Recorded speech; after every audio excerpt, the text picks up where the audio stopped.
Hello and welcome back to another video. In this one it will be a special one as I have a special guest invited. It is History Legends, Alex from the History Legends channel. He does updates on the Ukraine war as well as other history content. I personally loved his reviews of the World War One movies. You should go check out his channel if you like this presentation of him. Anyways, so what we'll be doing for this video is that we will be looking at a BBC article, and this BBC article is about the prospects for how the war in Ukraine will end, and specifically for the next 4 to 6 months around to the start of 2023. And it's written by experts of the BBC, so it's serious. Yeah, it's facts. We have to bow down to them, right? So we're gonna learn something new today. Mm-hmm. There's you can never go wrong with BBC experts. Never. So the first article is Russia's spring offensive will be key, and that is by Michael Clark. He's an associate director of the Strategic Studies Institute, etc., UK. So he's from the UK. It already starts bad. It already starts bad when he says spring offensive. Okay. Okay. All right. So he starts out by talking about Napoleon, Hitler, and Stalin. So we already know it's going to be a banger. And this is the most pro-Russian article in this article, most pro-Russian take. Yeah. Anyways, what he says is that Napoleon, Hitler, and Stalin all had to keep their armies moving in the winter in the Russian steppes. And his invasion going backwards on the ground, Vladimir Putin is taking his forces in for the winter to await a new Russian offensive in the spring. Mm-hmm. So what he's saying is that throughout the winter, Russia will be dug in, they will be holding defensive positions, they will not be attacking, and they'll wait until the spring before they start attacking. Yeah, because we all know that when the ground is frozen and solid, it's the worst time to attack with mechanized formations. The best time is when the enemy doesn't expect it, when you're in mud, right? This is the best moment. That is exactly why Russia started the invasion on February 24th. Exactly. IQ 5T chess player.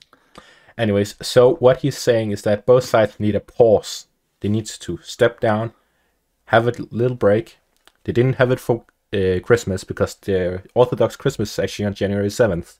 So we have another week before their break starts.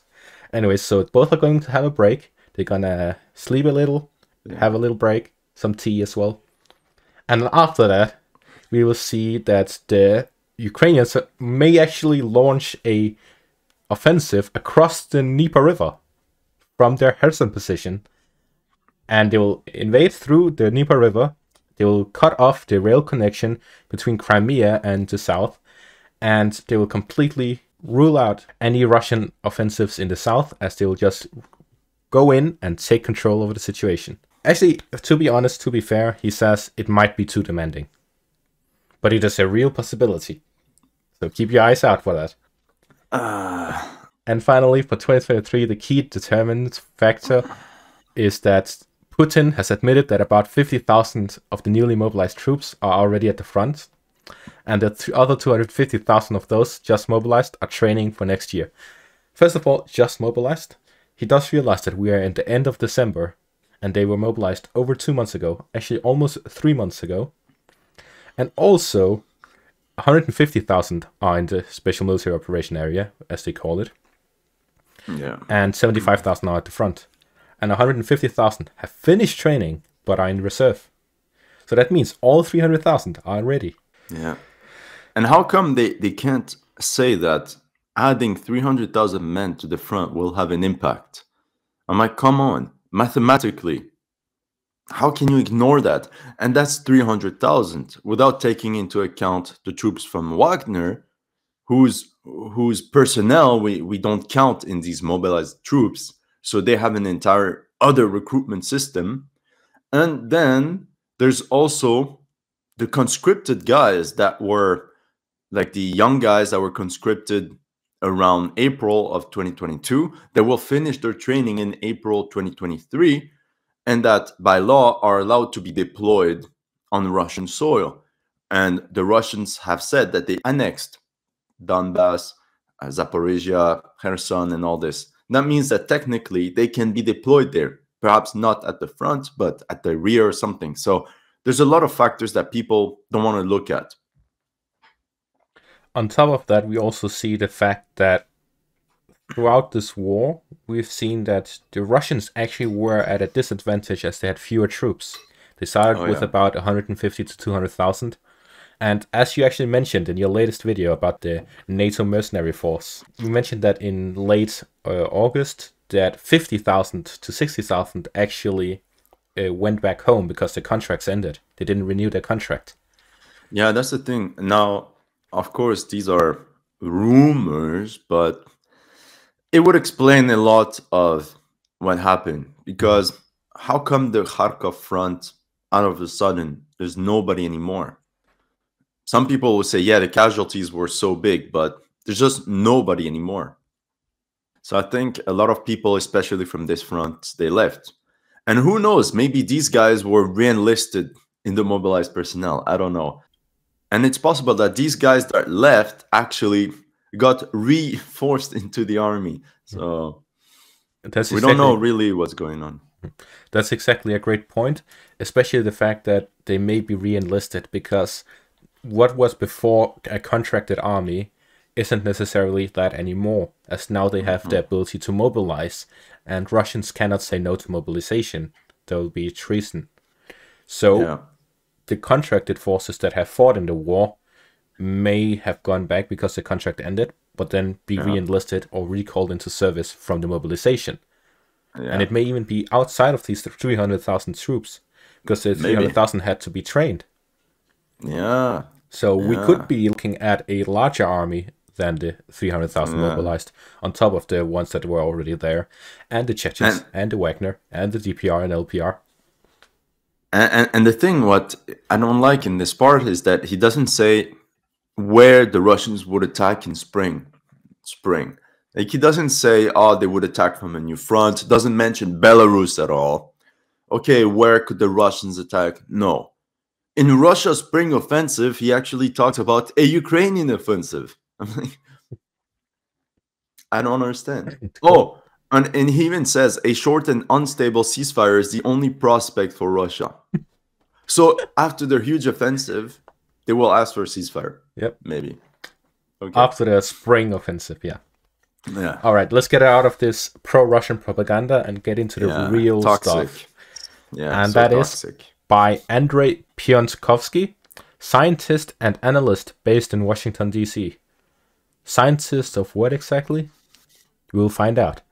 Ukraine will win back its land. Completely. Nothing will be left. All of it. Crimea, Ukraine. Donbass, Ukraine. Zaporizhia, Ukraine. Rostov, Ukraine. Moscow, Ukraine. All right, so Ukraine will win by restoring completely its territorial integrity by spring 2023 at the latest. Two factors are shaping this conclusion. Let's look at his genius plan to take back all of Ukraine by spring 2023. One is the motivation, determination, and courage of the Ukrainian military. Ukrainian spirit, the spirit. It's the spirit. Yeah. Yep. And Ukrainian nation as a whole. So all of Ukrainians are extremely motivated, extremely determined, and very courageous. We cannot keep an eye out of this. It is undeniable at this point. They are completely overtaking any Russian soldier. There's no Russian soldier who's more determined, more motivated, or more courageous than any Ukrainian soldier. It's a fact. It's a fact. It's a fact. It is determined. There's a scientific proof. He's a scientist. Like, what more can you say? All right. And the second thing is, after years of appeasement of a Russian dictator, the West has finally grown up to realize the magnitude of historical challenges it faces. Wow. It is almost poetic. Ukrainian motivation, determination, and courage, and the power of friendship. And I like, he says, I expect Melitopol will become the key battle point in the coming month or weeks. I'm actually surprised that he's claiming weeks before Ukrainians take Melitopol. And the worst is that most reserves from the Melitopol front were sent to Bakhmut. So yeah, I don't understand with what troops, but okay. I'm honestly wondering if any of these actually watch any of our videos, with how little they know about the front line. No, they watch BBC. Oh yeah, true. Yeah. Anyways, I'm surprised he says it will take a couple of weeks before they take Melitopol. I would expect them to already have it by the time we upload this video. Like, with all of that courage. And look, we have to prepare because he says Russian capitulation will be formally agreed upon. Bro, we have to prepare the video for the Russian capitulation. Oh, yeah. Why are we even wasting time on this? Yeah. Okay, I'll start thinking about it. Okay, yeah. All right. The victorious powers, Ukraine, UK, and USA, will shape a new international security architecture. The New World Order, here we are. The New World Order. The forefront, the mighty, powerful leaders of the world will be Ukraine, the United Kingdom, and the United States of America. They all start with U. Empire. The Empire. And then there's the Star Wars music in the back. I'm kidding. Anyways, moving on to Barbara Sanchetta, Department of War Studies, King's College, London. There's no end in sight. All right. The winter will be difficult as Russians' attacks on Ukrainian infrastructure will try to break the morale and the endurance of an already shattered population. But Ukrainian resilience has proved to be remarkable. They will stand firm, the war will drag on and on. Again, what is with this poesy? I think all of these should go to art college or literature college instead of war studies. And the funny part is that once upon a time, I wanted to go to this King's College London, the war studies thing. I was like, oh, I want to go take classes. And I'm like, maybe not. Maybe not. All right. The prospects for negotiations are bleak for a potential peace deal. The core demands of at least one side need to change. There's no evidence that this has happened or that it will happen soon. I actually think this is actually a good point. There are two core demands in this war from each side. Ukraine wants all its territory back, and for Russia's military to leave Ukraine. Russia wants Ukrainian military gone and the southern region to be Russian. But I have to say that the more your objective is simple, the more chances you have to reach it. So for Ukraine, the objective is very simple. Like you said, it's to regain its land. All right. For the Russians, they often talk about demilitarization and all this. What does it mean on paper? It's very complicated. So sometimes, even for Russian commanders, how do you apply the goal of demilitarization? Okay, you just destroy the army, but how long is it going to take? And there's no measurement, really. Whereas the land, what Ukraine gains, you see on the map what they control. So there's this aspect too we can't forget. Also, like, in the essence of the claim itself, if we look historically speaking, World War I, after the First World War, the Treaty of Versailles stated that Germany could not have an army anymore. And then 20 years later, they had an army. No one could do anything about it. So how effective is such a goal even? A military can always be built up again. And 20 years, there's a new generation. There's so many things that could go wrong with such a claim. So I definitely think their claim of demilitarization is just a front to continue the war. Yeah, and also a front that shows that you cannot measure it. So if you lose or not, it's hard to determine. Because you can retreat and say, yeah, we keep demilitarizing.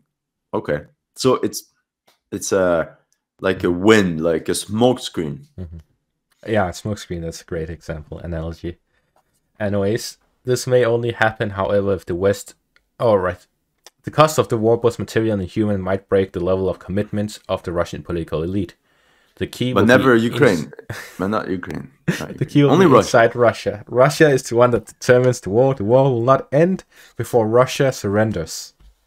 And you know what's crazy is that they talk about the Russian elite, but they also said that thousands of people have fled Russia. Who do you think fled Russia? The people that are most liberal, the people that don't support Putin have left the country. So who do you want to rebel if all those that should have rebelled are gone? Why do you think the Russians let them all out? Because they said, okay, if they're gone out of the country, they can tweet how much they want, but they're not going to topple the government and protest. All right, that's that for this article. And now to the fourth one. No other outcome except Russian defeats. Here we Oh, go he's a back to the former truth. commanding general. Former commanding general. Of the United States. Dude, this is gonna be hardcore. Let's get straight to the Oh, yeah. facts. Ben Hodge, former commanding general, United States Army, Europe. So he's even in Europe, he's in the region. All right, Oh, yeah. let's see what he has to say. It's too early to plan a victory parade in Kiev, but all the momentum is with Ukraine now, and there's no doubt in my mind that they will win this war, probably in 2023. Actually, if you refer back to the previous one who says they will finish by spring 2023, by him, then they could actually already plan their victory parade because it's on the 1st of May or in early May. So that would be in the spring. So by his standard, they could plan a victory parade. But according to this guy, they cannot. Let's see what he has to say. By January, Ukraine will be in a position to begin the final phase of the campaign, which is the liberation of Crimea. Did he forget about the Donbass? All right. We know from history that war is a test of will and a test of logistics. When I see the determination of Ukrainian people and soldiers and the rapidly improving logistical situation for Ukraine, I see no other outcome but a Russian defeat. But sometimes I don't understand. He keeps mentioning, oh yeah, the improving logistical situation for Ukraine, yet they still need everything. They don't even have winter equipment. They have to buy winter equipment from the UK, Germany, and Canada. So what were Ukrainian factories doing? I don't understand how. Also, looking at it, he mentions a lot about how the Ukrainian side is improving. How about the Russian side? Would you say that the Russian side are as good as they were in February 24th? Logistically speaking, I haven't seen any 60-kilometer long logistical lines recently. Neither have I seen any areas that completely exhaust themselves of equipment. Yeah. The only place they had real logistical problems was Kherson, and they pulled out of that. And actually without losing a lot of troops. And this was even admitted by the Ukrainian General Staff, who stated, when we recaptured Kherson, we achieved one of two objectives. Our main objective was the destruction of the Russian armed forces in the area. Their second objective was the liberation of Kherson. So they actually only captured their secondary objective. The first objective, which was destroying the Russian army, they did not achieve. So this means that the Russians actually managed to more than half the Ukrainian plan by retreating out of it. And it's funny because he says this. He says, the Russian pullout from Kherson has partly led me to this conclusion. Firstly, as a psychological boost for the Ukrainian people. Secondly, as a profound embarrassment for the Kremlin. And thirdly, by handing Ukraine's forces a key operational advantage. All approaches into Crimea are now within range of Ukrainian weapon systems. But he doesn't speak about the fact that the entire Russian troops there managed to pull out. And exactly like you said, Ukraine wanted to destroy the Russian army, but it escaped. Then there's also the point he forgets to mention that it is not within striking range of Crimea. I checked the map, and the closest point of Kherson to the closest point of Crimea, there's over 100 kilometers between them. And we know the HIMARS range is 80 kilometers, and that's the longest range. So so unless he's talking about the drones, which by the way has a range of 800 kilometers, so they already had the range to Crimea, then nothing has changed. Yeah. And also he doesn't say, okay, Ukrainians would have to cross the Dnieper, okay, frontal assault on defensive positions, or Melitopol, of course. But again, I think these people wrote this a while back. I don't think they wrote it recently because too much has changed. A lot of Ukrainian reserves from Kharkov and the Zaporizhia front were sent to Bakhmut. We see how the concentration of Ukrainian forces there. So currently, it's very hard to imagine a Ukrainian offensive there. at least to me. Yeah. I also agree with that statement, because looking at how they say 50,000 already and all of these other stuff, that doesn't align with the current situation. I think this was probably written right after the takeover of Kherson, so that was over a month ago. Yeah. 2 months. 2 months. 2 months. No, month. Yeah. A month, yeah. All right. The final one, expect more of the same, according to David Gentleman. He's a real gentleman from the military expert based in Israel. Instead of how it's going to end, here is what each side would like to achieve in the next phase. All right, this guy is more reasonable. Okay. Only about half of Russia's 300,000 mobilized troops are already in the fighting zone. The rest, together with the forces freed for action after Kherson withdrawal, gives the Russians an opportunity to launch an offensive. Okay, so I'm thinking here that this guy actually is keeping up, or the others were just either not keeping up, or they wrote it over a month ago. But this guy is in the real time.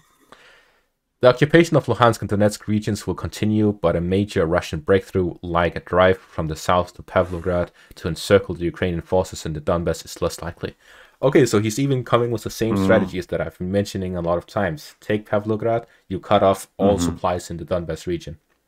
So yeah, he says that this is not likely, and I have not thought it was likely either, because they're still stuck in Marinka. They haven't even entered Avdiivka. So yeah, there's a lot of defenses to go through there.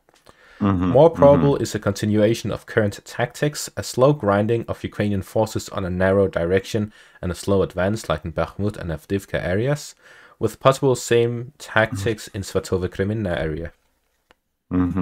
I agree. He's actually smart. Where was he the rest of the article? Yeah. Continuing targeting of Ukrainian energy infrastructure and other attacks on Ukrainian rear will complete this war of attrition strategy. Significant Ukrainian forces were also freed after a Russian retreat from Kherson. From them, the most strategically valuable direction is south to Melitopol or Berdyansk.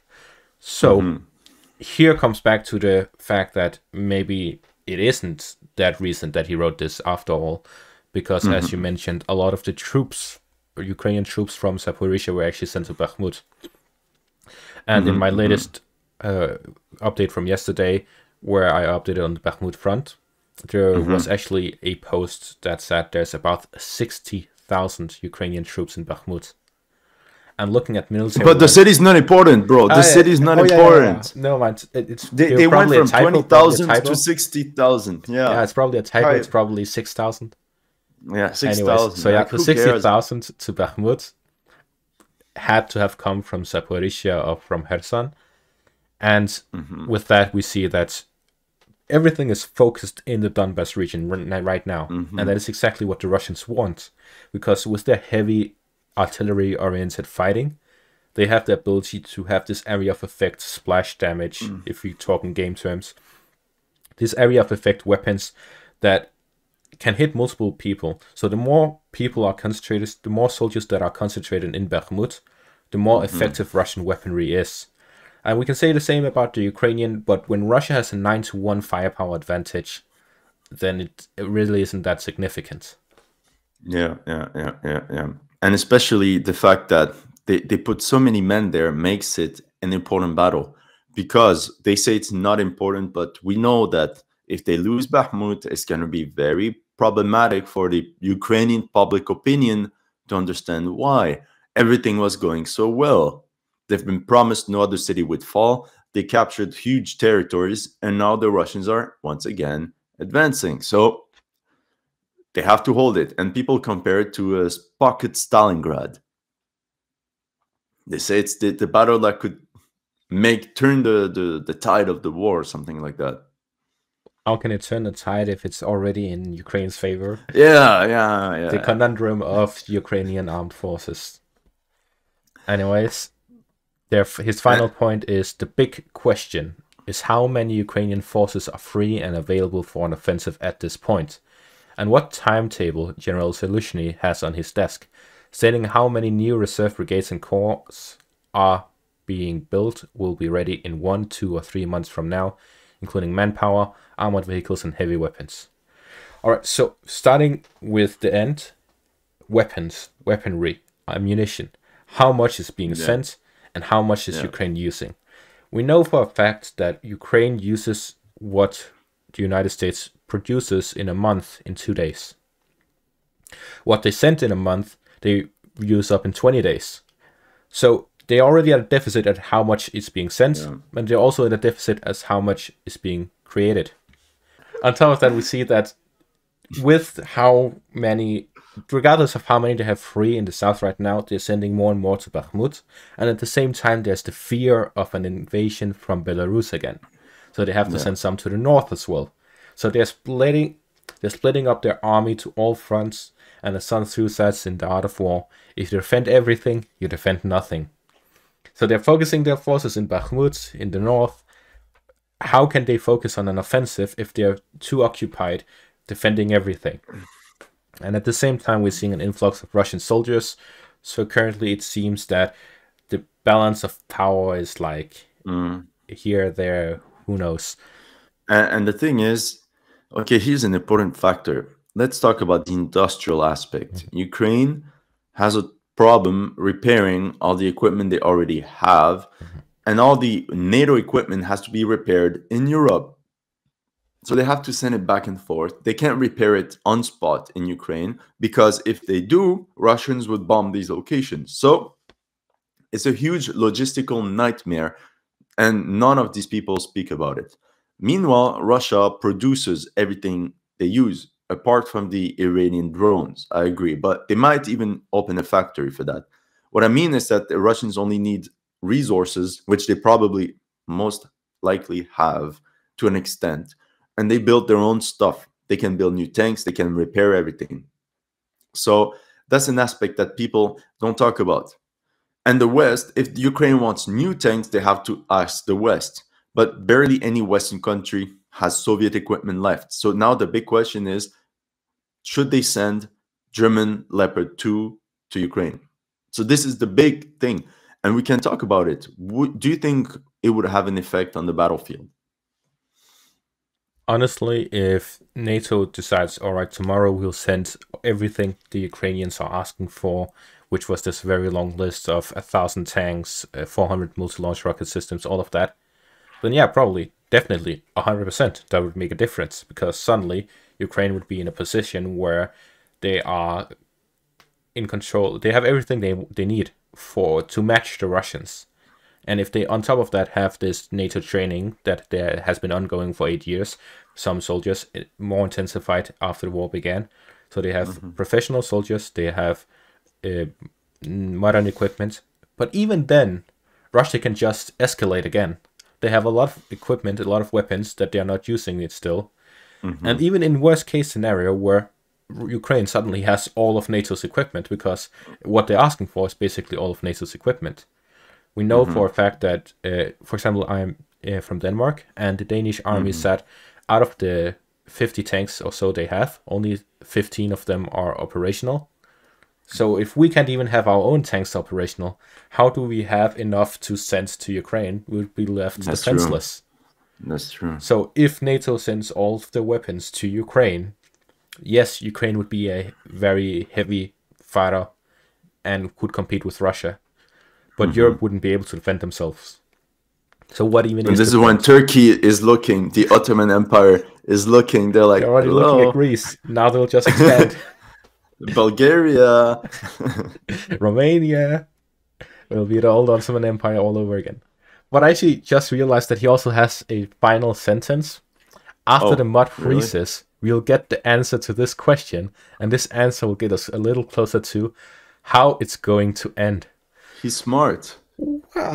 If we started out with this last one, we could have just skipped all over the first four and just picked out areas of this text to correct the first four.